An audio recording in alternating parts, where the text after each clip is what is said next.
The Willow. Yeah. Alright. No Willow. I'm good. We got Willow. Alright.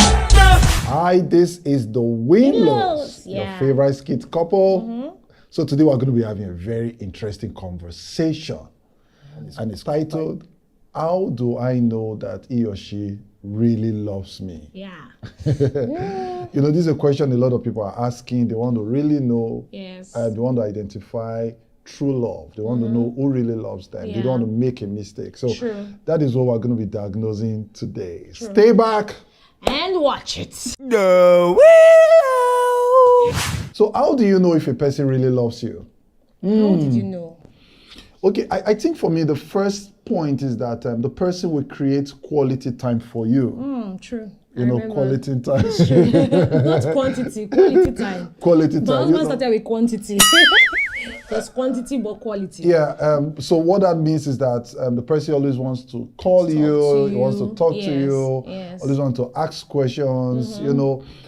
You sense quality communication, True. you know, in the relationship. That's a word to mark there, because you see, there are two different kinds of people you can meet, and they can Yes. claim that they love you, and they can genuinely love you. Yeah. You know, a partner can genuinely love you, a parasite can claim to love you. That's true. That's the truth. Someone can actually want to get something from you, but it's not real with you. Yeah. And the person says, I love you. Yeah. Now, what am I trying to say when I say mark that word, quality time? Somebody can actually, a parasite can give a lot of time to you just to get to know you. Some people are patient.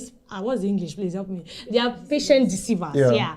They can actually be patient enough to get something from you by calling you just so they can stir up the feelings in you, but they do not genuinely love you. And I think you would know somebody that really loves you from the sincere Conversation. That's why I say Maki here. My husband mentioned something with Yes, quality time. yes. The kind of conversation Yes, we you have know, with you. conversations that just towards the person knowing you. True. You know, there are some conversations that can be so revealing. Maybe the person wants to, is looking for a way to sleep with you, Yeah. and is always bringing conversations that has to do with sexual arousals that kind and of all the thing. stuff. You know, so you don't count that as a quality communication. Yeah, true, You know, true. quality conversation means that it's about both of you. The Yeah. person wants to know about your purpose. Yes. He cares about your well-being. He Yes. cares about your career. Yes. You know, that's how you know somebody really cares about you. Yes. He's ready to give you quality time. True. And that's why while the conversations are going on, what it's trying to say is that you must be observant. Yes. Observe the kind of questions, observe how he's chatting, Yeah. how she's chatting, because it's not just a man thing. You know, how she's chatting, what is she telling you? Is she doing it because she noticed that you have money Yeah. and she wants to get something from you and all of that. So you need to observe. That's the truth. You know, and also discernment. Yeah. I usually say that if somebody really loves you, it will create time for you. Yes. And many times, a lot of ladies or sometimes guys usually give excuses when somebody don't create time for them. Like they say the guy is busy, you know, he's working offshore. Yeah. You know, he's a medical doctor, so he doesn't have time. You know, the truth is this. A person who loves you will always create time Create for is you. the word, create. You know, 24 hours is enough for somebody to just create 30 minutes just to talk to you. True. You know, so when somebody is not talking to you in 3 days or in 2 days, or when you call the person says, can I get back to you? Can I get back to you? And Yeah. he never gets back to you. Yeah. The person truly doesn't love you. Can you just read the signal? True. You know, the person truly doesn't love you. There's nobody that is selfish with time. It's just that they don't take you as priority. That's true. If somebody prioritizes you, the person truly will create time For you. Yeah, true. So the word is create time. Yes. So I may not have the time, but because I love this person, I will inconvenience myself for the person. Because love is not convenience. Yeah. If you love someone, you want to create time for the person. It wasn't convenient for Jesus to die for us. That's true. But he had to. That's true. That's Like the when I truth. was dating my wife, I was always creating, you know, those days there was a line they call magic number. My husband, you used it, child. Yes, MTN tried yes, for yes, you. yes, I'm yes, telling yes, you. yes. We talk all through the night. All We're just through. talking, just gisting. And honestly, that's when I knew that this guy was in love with me. Yes, I'm telling you. Every you know. night calls was something. And she else. herself, to when she is at work, because she was Yes. busy, she was an accountant, you know, she'll create time to want to talk to me. She wants to Yes. hear my voice. Like, Yes. I was her Lord and personal Savior. No, they never reach. So the person definitely will create time for you, no matter how busy the person is. True. So number 2, how do you know a person who loves you? This person will not want to make your relationship secret. Oh, yes. You know. Yes, because some people don't get it. Like I've been privileged to meet a number of persons who say, you know what, we want to keep it low. We don't want anybody to know about it and all of that. Now, there's a difference between secret and private. Yeah. Now, you can actually decide not to make your relationship public by posting on social media, by letting the whole world know. Probably you're in church, you don't want members to know about it and love things. But you see, you can actually make the people who you trust around you, for example, your mentor, your pastor, your close family friends, you know, your close family members, they can know about it. That's they what should they should know about it. That's it. the truth, because accountability is responsibility. That's true. the truth. So if you are accountable, it shows a fruit of responsibility. That's true. I'll be responsible towards this person. I'm a responsible person. So even though you don't want to make the whole world know about it, it's okay to say, I'm not going to post pictures, when talk about it, but your pastor, your family member, a close friend should know about it. There must be somebody you should be able to talk to, should be able to draw wisdom from. So it's very expedient that close people you trust should know about it because of accountability. Yeah, relationship is not a secret court affair. That's true. It's not. That's so true. And many times when a guy wants to play with a lady, you know, the first thing he does is try to make her feel that you know, you don't need to tell anybody, you don't need to, you know, and all those stuff, so that when he's done with the victim, he can easily just run away. Yes. But when he knows that people are aware, he's very careful how he or she deals with you. True. You know, so it's important. You know, that is one sign you know that the person loves you. The person is ready to tell his spiritual mentor, is ready to tell his close friends, you know, about you, and is not ashamed to introduce you to their friends. I'm telling you, like when my husband, you know, I won't say was in love, but he's still in love with me. No, it's not about when your husband. You're always talking about when my husband. When you were in love with me, you wanted to show me to everybody, you know. Did they ask you out? You called your pastor, you told your pastor. Yes, true. You know, you told your friends, you just told them about me. Yeah, and it was the same thing he did. So, I mean, when we're together, he's always like, in fact, one of his close friends called me at the early stage, making me just say yes. Like, oh, wow, you're going on, my friend. Yeah, she told her mom as well, too. You know, they were just this circle of people that were aware. So, the entire church wasn't aware. Yes. You know, it wasn't like a public affair. Yes. We didn't post pictures. Yes, but there were these people who we trusted that were aware of our relationship. So it's important. It's very important. You know, it's important. Try as much as possible to avoid secret relationship because it's not a secret cult. Yeah, not a secret cult. It's true. So number 3, how do I know if a person really loves me? He or she wants... Water your potential. Yeah, he or she waters your potential. And not weed it. And not weed it. So he or she waters your potential and not weed it. Yes. You know, when I met my husband, one of the signs, one of the fruits that I knew that this one was in love with me, he was in love with me, was when we just started going out, he always asked me, what do you want to be? You know, who is Ann Lee? You know, what do you want to see? What do you want to see grow out of you in so and so years? And he will always be there. He will give me, I mean, in line with my purpose, he will send me books. He will tell me to research, watch this. He will send me links, videos. You know, he was always interested in growing me.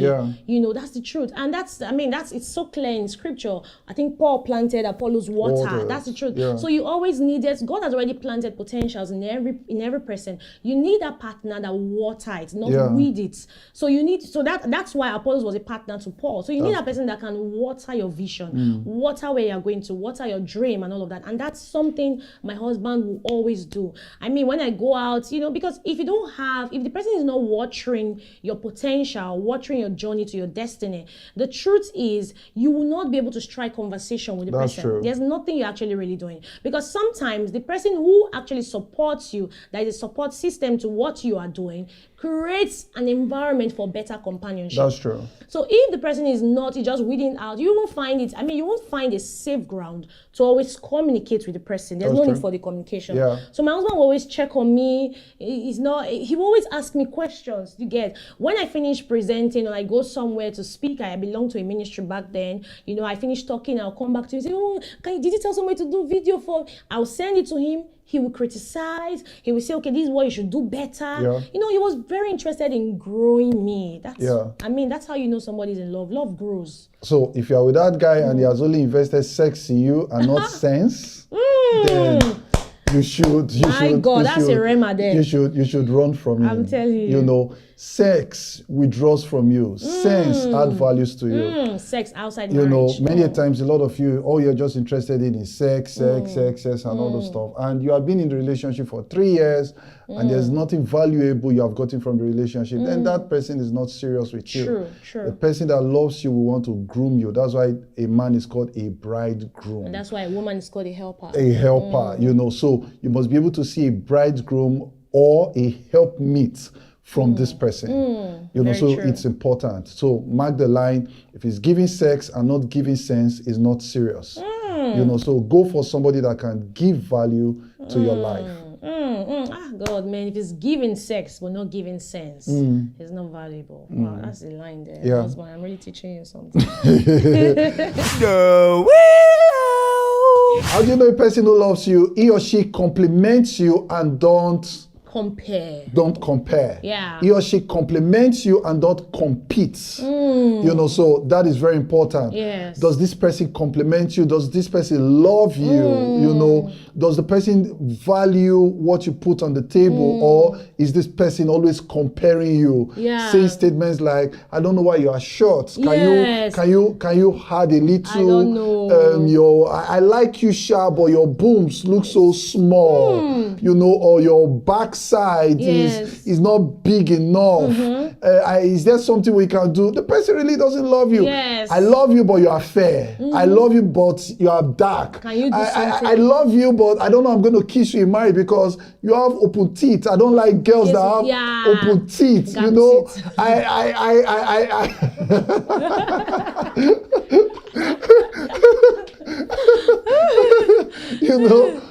The person just keeps comparing you, Yes. and especially when he keeps comparing you to his or her ex, that becomes a problem. All the people person around, not necessarily ex. or people around, the person really doesn't love you. True. He compares you with your pastor's wife. Say, don't you see your pastor's wife? No, The pastor's wife loves pastor. Are you in their house? True. True. So the point is this: the person must value you for who you are, rather than comparing you with other people. Yeah, and the Bible says, Scripture says, they that compare themselves with others are not They are wise. not wise. So it's foolishness. And comparison is a thief of joy. That's true. There can never be a room for excitement or for joy when you begin to compare your partner with someone else. That's true. Now, that doesn't mean that there are things you may not feel comfortable about your partner.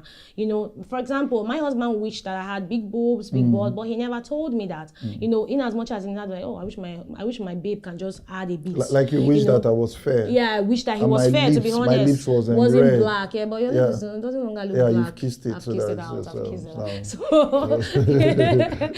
So, that kind of thing. So, as much as he desired it, he didn't have to say that, or he always compliment. You have to, first of all, accept how the person is, so that the person can have an enabling environment of joy to be able to grow, add, and do all that things you get. So, if, for example, your babe, it's okay to feel uncomfortable if your babe doesn't have a good dress sense. But when you say, can't you see how Amaka is dressing? You have killed the person. Yeah. But you can also say, oh, my babe, there's the way you look. I wish Or you buy the gift. You buy the gift. For example, my wife those days, she buys me my suit. I'm telling you, the way my husband was dressing. There were some coat I was wearing those days.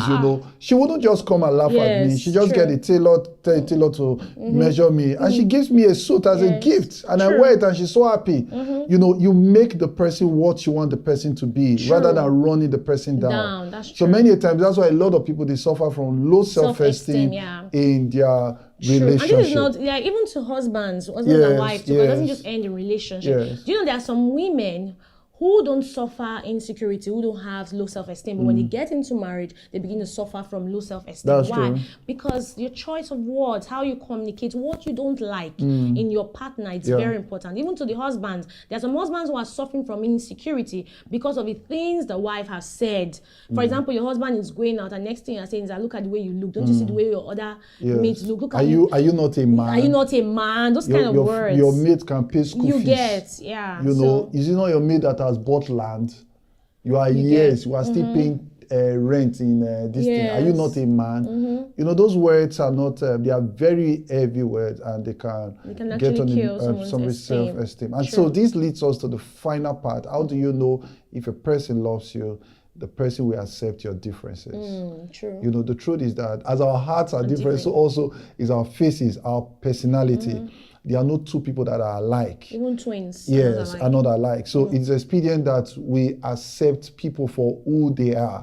The truth is that you can never get a person that is 100% perfect. Not at all. You know, a lot of people just say, any man who says, my wife is the perfect person for me, the person has come to accept his wife for who she is. True. You know, so don't go about following their words and say, he got his wife and his wife was perfect, and you are looking for the perfect person. There's no perfect person anywhere.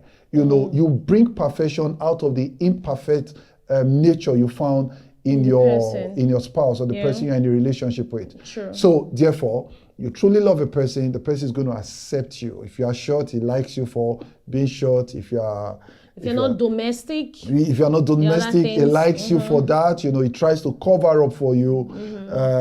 It comes to the point where you have to accept that this person, you know, because I mean, you can't afford to change someone. That's true. Who has been like over 20-something years of his life or her life. She has been behaving in a kind of way. You know, you cannot just change the person. So the first thing you do is to accept. Yeah. In fact, accepting a personality enables you or empowers you to be able to, you know, correct in a nice way, in a way you should. I'm speaking so much. Anyway, acceptance creates a kind of enabling environment where the other person is willing to grow. Yeah. You know, in his or her weakness. But when you're always like criticizing, you know, comparing, like we said before, you do not give the partner the enabling environment to actually grow. That's the truth. So Jesus showed us a perfect love by loving us even while we're yet sinners. True. You know, he accepted us. He accepted our differences. We're not like him. He decided to die for us despite the fact that we were not like him. That is a perfect love. You know, he died for us so that we can have his nature. Yeah. You know, so the truth is that true love lays down, you know, true love lays down your ego. True love lays down what you call perfection to accept the person for who the person is. Yeah, and also just to add to this, you know, accepting, you have to choose what you can accept. That's the truth. That's true. I won't I would never have married a man that beats me or insults me. That's true. So that you don't say, because somebody can just be watching and just take it and as, just say, it's true. Oh, okay, fine.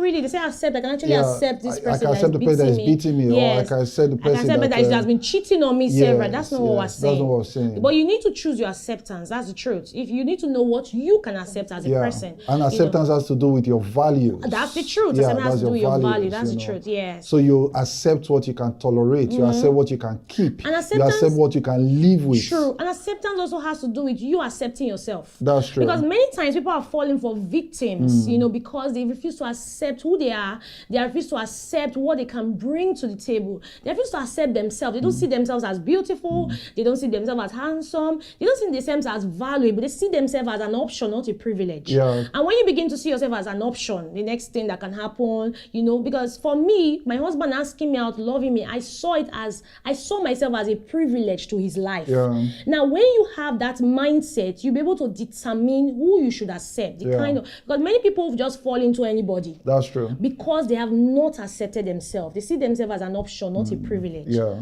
This person is privileged to be in love with me because I'm a privilege. I'm a helper. I'm in a support system. Okay, so let's run through it again. How to know if a person loves you? Number one, he or she creates time for you. The person who don't make your relationship secret. The person accepts your differences. The person will water your potential and not weed it. The person water your potential, not weed it. the person will compliment you and not compare you. The person will or compliment compete you, with you. or not compete with you or compare you. Yeah. So with these few points of ours, I think you have a great time. Please drop your comments. Drop your comments on the comment section. We're going to respond to you. You have a question or you want to share your own opinion, please do it to drop your comments. We'll respond to you. Sure. Yeah, so this is the Willows. Do have a great time. See you next week. Bye. Bye. The Willow. Yeah.